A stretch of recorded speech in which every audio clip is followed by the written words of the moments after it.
मुझे देख के मुस्कुराए, बोले आज तक तो किसी ग्रामीण अंचल में बाईपास गया नहीं है, और बोले चलो मैं प्रस्ताव को बनाता हूँ। मैंने कहा बनाओ तो सही प्रस्ताव बना।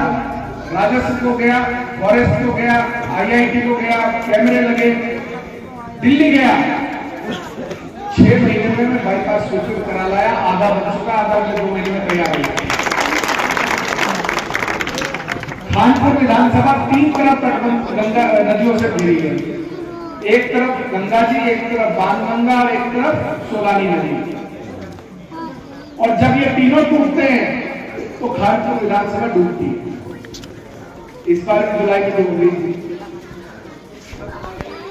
इस बार जुलाई में जब बाढ़ आई और पूरे हरिद्वार में आपदा थी, मैं अकेला विधायक था जो अपनी विधानसभा से 10 दिन तक हिला नहीं। और यकीन मानिए 10 दिन में अपनी वैनिटी वैन में उस क्षेत्र में रहा, गाड़ी में या बस में, बड़ी वैन है वैनिटी में, ये नहीं कहूंगा तो मैं गाड़ी में छोड़ा था, वहीं रहा 10 दिन उस बस में मैं रहा। दिन रात ट्रैक्टर से क्षेत्र में घूमा, 4-4 जेसीबी लेकर, NDRF बुलाई, SDRF बुलाई, सेना बुलाई, लेकिन मैंने अपने क्षेत्र के लोगों को परेशान नहीं होने दिया। तो जब तटबंधों की बात आई तो हमने प्रस्ताव भिजवाया। मैंने विधानसभा में लड़ाई लड़ी, आप लोगों ने देखा भी होगा, बहुत सालों में विधानसभा में हमारा झगड़ा।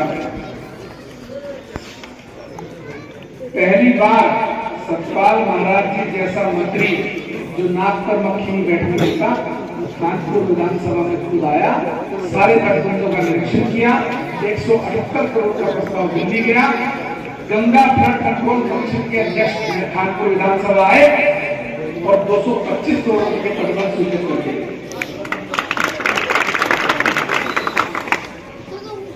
मैं जब विधायक नया बना था तो 5-6 महीने हुए थे, मेरे पास एक बुजुर्ग महिला आई, बहुत गौर से सुनने वाली बात है, सब सुनिएगा, क्योंकि इस बात का मर्म जो है वो ये प्रेरणा कैसे मिलती है, कहां से मिलती है, ये कभी कभी हमें तो सोचना पड़ता है। मुझसे बोली विधायक जी मुझे 2 लाख रुपए ब्याज पर दिला दो। मैंने कहा भाई क्या करोगे 2 लाख का? बोली विधायक जी मेरी बेटी बड़ी हो गई है, मैं विधवा हूं, मुझे उसकी शादी करनी है।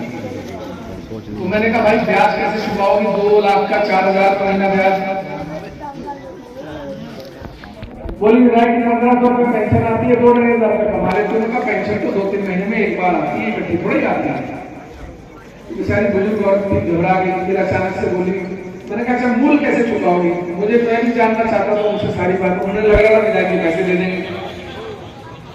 बोली विधायक जी मेरी इकलौती बेटी है, शादी होके अपने घर चली जाएगी, मेरे पास एक कमरे का मकान है, मैं वो बेच दूंगी, मैं तो कहीं भी झोपड़ी पट्टी डाल के नहीं। तो मुझे बड़ा अफसोस हुआ इस बात को कि एक विधवा माँ अपनी बेटी की शादी करने के लिए दर-दर भटक रही है और उसको पैसे नहीं मिलते। कितनी बेटियां ऐसी होंगी जिनके माँ बाप नहीं होंगे या पिता नहीं होंगे। तो हमने एक सामूहिक विवाह का कार्यक्रम शुरू किया। पहली बार 5 कन्याएं थी, दूसरी बार 11, तीसरी बार 21, चौथी बार 67, 5वीं बार 121, 6वीं बार 124 और 7वीं बार अभी नेवड़ कला में 151 है। 200 के करीब मुस्लिम कन्याओं का निकाह मैं अब तक करा चुका हूं पिछले 1.5 साल। और मैं हिंदुस्तान का पहला ऐसा हिंदू विधायक होगा जिसमें इतना कलेजा है कि वो एक पंडाल के नीचे विवाह भी करा दे, निकाह भी करा दे, वरना लोग अपना हाथ जल्दी से लगाते हैं।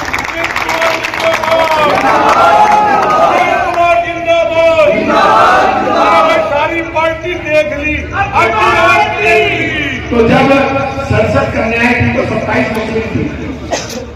मेरे पास मेरे टीम के लोग आए, बोले विधायक जी इस बार घटनाएं दोनों अलग अलग करनी पड़ेगी, निकाह एक तरफ और विवाह एक तरफ। मैंने कहा क्यों?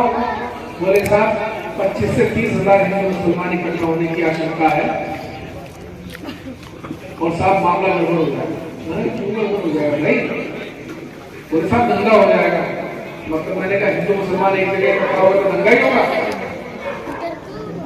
मैंने कहा चिंता मत करो, कुछ तैयारी करो, हम देखिए। नेहरू स्टेडियम में 30 से 35 हजार आदमी इकट्ठा हुआ, हिंदू मुसलमान। एक तरफ निकाह कराया गया, एक तरफ विवाह करा गया।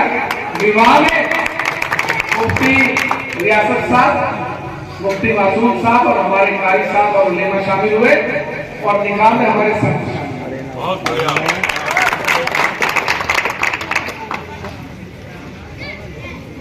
हमको किसी ने कहा डायरेक्टली हेलीकॉप्टर से साबित बात पर चोट डालने, हमने सरकार से अनुमति मांगी, उन्होंने मना कर बोले सब केंद्र सरकार बताएगी, हम इसमें कुछ नहीं कर सकते।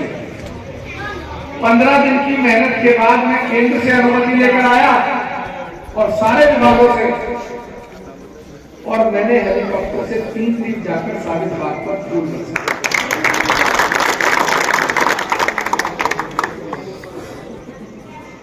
दो 2020 से देखिए लोग क्या है कि मुझे तो जो मुसलमान दिखता है वो एक ही कौम नजर आती है, क्योंकि मुझे ज्यादा जानकारी है नहीं कौन अंसारी है, कौन जुर्रे हैं, कौन गाड़े हैं, या कौन बरेलवी है, या कौन देवबंदी है। मेरे लिए तो सारी कौम मुसलमान नजर आती है। मेरे पास जमात के लोग इकट्ठा होकर आए, और से सुनिएगा आप बात। जो लोग मुझ पर उंगली उठाते हैं मैं उनकी बात का जवाब दे रहा हूँ, और आज आपको लेकर जाऊंगा, सफाई नहीं दे रहा हूँ, जवाब दे रहा हूँ उन लोगों को। पूरे हरिद्वार जनपद के जिम्मेदार जमात के लोग आए, बोले विधायक जी 2020 से इज्तिमा बंद है, आज 4 साल होने जा रहे हैं, कोई व्यक्ति हमें अनुमति दिलवाने को तैयार नहीं है, सब लोगों ने हाथ खड़े कर दिए। 3 दिन में सरकार से लड़के अनुमति कराकर लाया, इब्राहिमपुर में 20,000 लोगों का इज्तिमा बना।